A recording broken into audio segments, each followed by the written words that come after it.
नारायण मेघाजी लोखंडे यांनी 1880 साली भारतामध्ये पहिली जी सुट्टी कामगारांसाठी जी सुट्टी असते, साप्ताहिक सुट्टी, त्याची सुरुवात केली. त्यामुळे साप्ताहिक सुट्टी हा एम्प्लॉई वेलफेअर किंवा सध्याच्या भाषेमध्ये एम्प्लॉई वेलबिंग साठी एक महत्वाचं आणि पहिलं पाऊल असं म्हणता येईल.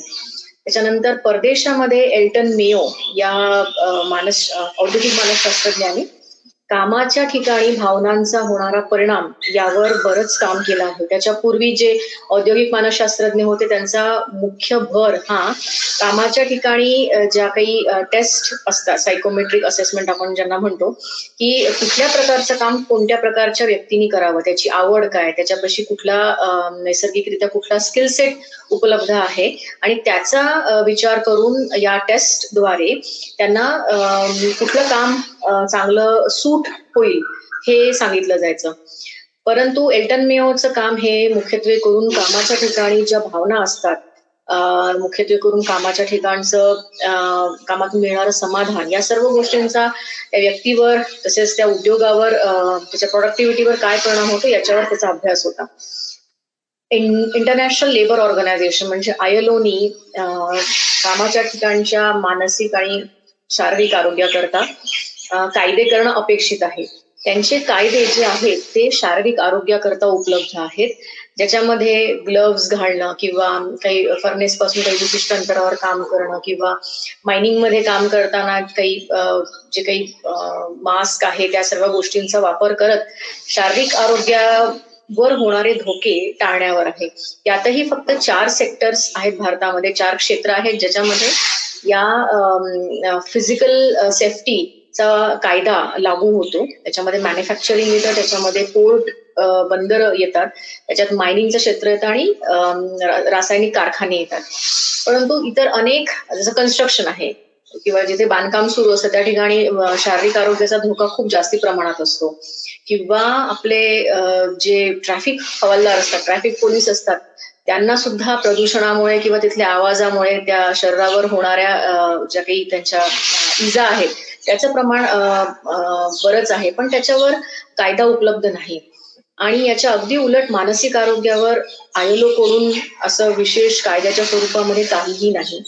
जॉब सेफ्टी अनालिसिस म्हणून एक जी पद्धत आहे ज्याच्यामध्ये एखादं काम करताना त्याच्यातून निर्माण म्हणजे संभाव्य धोक्यांचा विचार केला जातो. म्हणजे तुम्ही जर मायनिंग मध्ये काम करणार आहात, म्हणजे खाणीत आतमध्ये जाऊन काम करणार आहात, कोळसा जिथे काढला जातो तशा ठिकाणी त्या कामगाराच्या किंवा कर्मचाऱ्याच्या शरीरावर त्याचा काय परिणाम होईल, त्याचे काय धोके आहेत हे त्यात सांगितलं जातं. पण त्याच्यात मानसिक धोके म्हणजे ती व्यक्ती जर खाणीत जाते आहे, जिथे प्रकाश नाहीये, जिथे हवा नाहीये, गुदमरल्यासारखं होतं, तिथे अनेक वेळा एकट्याने काम करावं लागतं, भीती वाटते, त्या सर्व गोष्टींचा काय मनावर आणि त्या अनुषंगाने शरीरावर काय परिणाम होतो याचा ILO कडे काही त्याची सोय उपलब्ध नाहीये.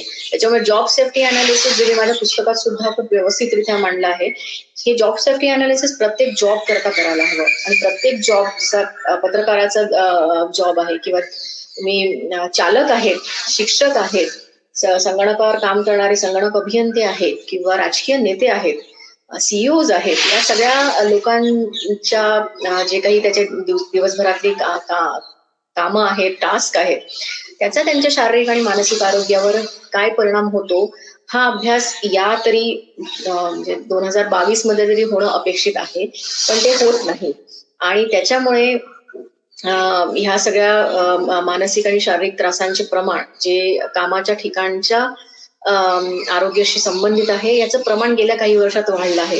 त्याचं आणखी एक महत्वाचं कारण म्हणजे इंटरनेटने आपल्या जॉबचं सगळं स्वरूप बदललं आहे. आपण जे काही काम करतो, आता मी हे रेकॉर्डिंग करते आहे तर हे स्टुडिओ पूर्वी व्हायचं, पण आता इंटरनेटमुळे ही सोय मला घरून सुद्धा उपलब्ध आहे.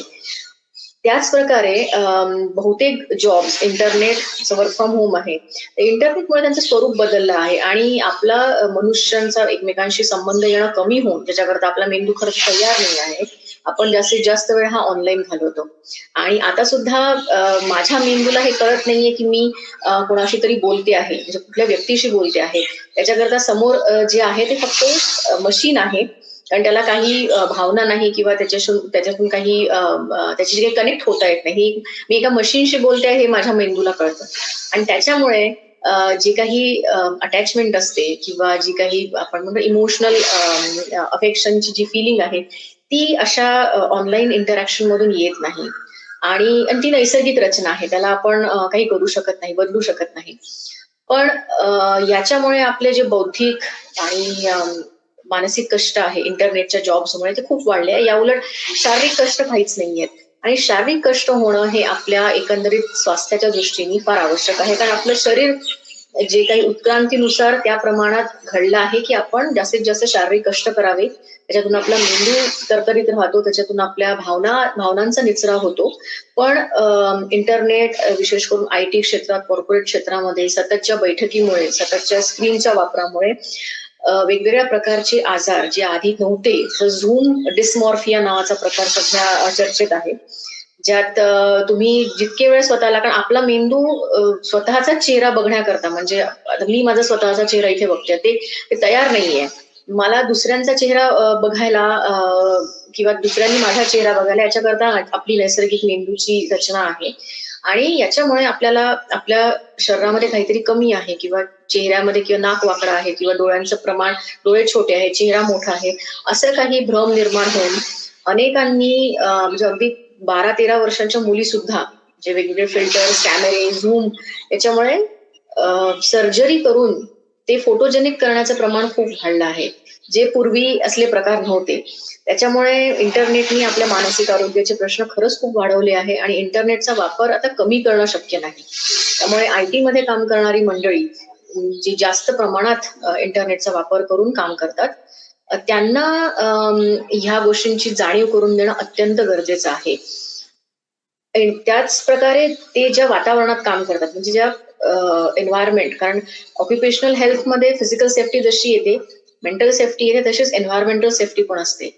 तर WHO ह्या ज्या काचेच्या बिल्डिंग आपण बघतो, आता सध्या कॉर्पोरेट कंपन्यांची जिथे ऑफिसेस असतात त्यांना सिक बिल्डिंग सिंड्रोम असं नाव, म्हणजे सिक बिल्डिंग असं नाव दिलं आहे. कारण त्यात काम करणाऱ्या लोकांना पुरेसा सूर्यप्रकाश रोज मिळत नाही, डायरेक्ट सूर्यप्रकाश मिळत नाही, त्यांना पुरेशी हवा मिळत नाही, कारण AC असतो आतमध्ये.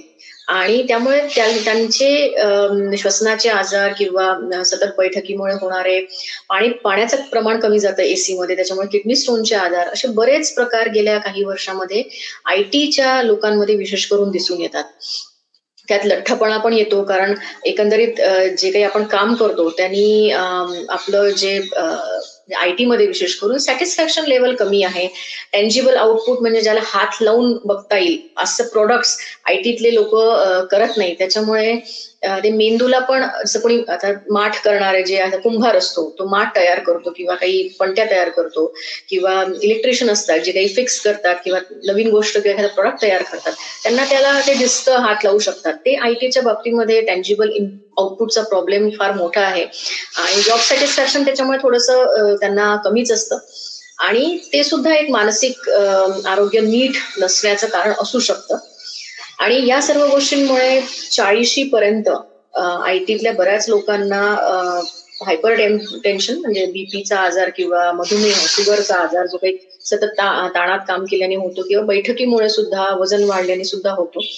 तर ह्या सगळ्या व्याधी त्यांच्या पाठीमागे लागतात. आणि ITच्या क्षेत्रामध्ये, विशेष करून ITच्या क्षेत्रामध्ये, सगळ्याच क्षेत्रात आहे, पण IT प्रामुख्याने जे लोक किंवा कॉर्पोरेटमध्ये जे लोक मशीन्सवर काम करतात त्यांना ऑक्युपेशनल हेल्थ च्या कायद्याची आणि त्याच्यावर जागृती आणण्याची प्रचंड गरज आहे. आपल्याकडे अनेक कंपन्यांनी कोविडच्या मध्ये, बऱ्याच IT कंपन्या इंटरनॅशनल आहेत, त्यांनी मानसिक आरोग्याबद्दल काही योजना नक्कीच सुरू केल्या. त्यांनी लोकांना फिजिकल ऍक्टिव्हिटी वाढावी याच्याकरता एनकरेज करायला बऱ्याच गोष्टी केल्या आहेत.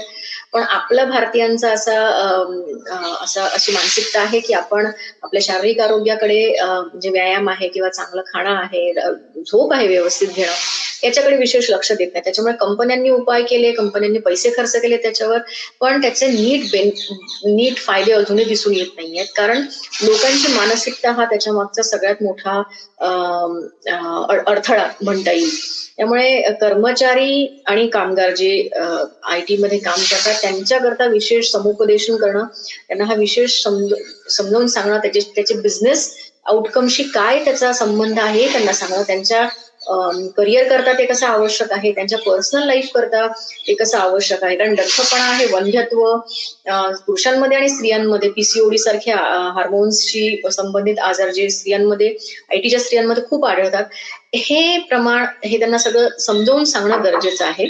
आणि त्याच्यामुळे कर्मचाऱ्यांच्या मानसिक आणि शारीरिक आरोग्याचा, त्याच्या कामावर तसेच कुटुंबावर जो होणारा परिणाम आणि हा आरोग्य यंत्रणेवर पण भार देतो. कारण त्यामुळे गोळ्यांचं प्रमाण वाढतं, डॉक्टर्स व्हिजिट वाढतात, सायकॅट्रिस्ट काउन्सिलिंगच्या व्हिजिट वाढतात. त्यामुळे prevention is better than cure प्रमाणे कामाच्या ठिकाणचं मानसिक आरोग्य हे जपणं हे कर्मचाऱ्यांकरता आणि कंपन्यांकरता व सरकारकरता अत्यंत आवश्यक आहे. धन्यवाद.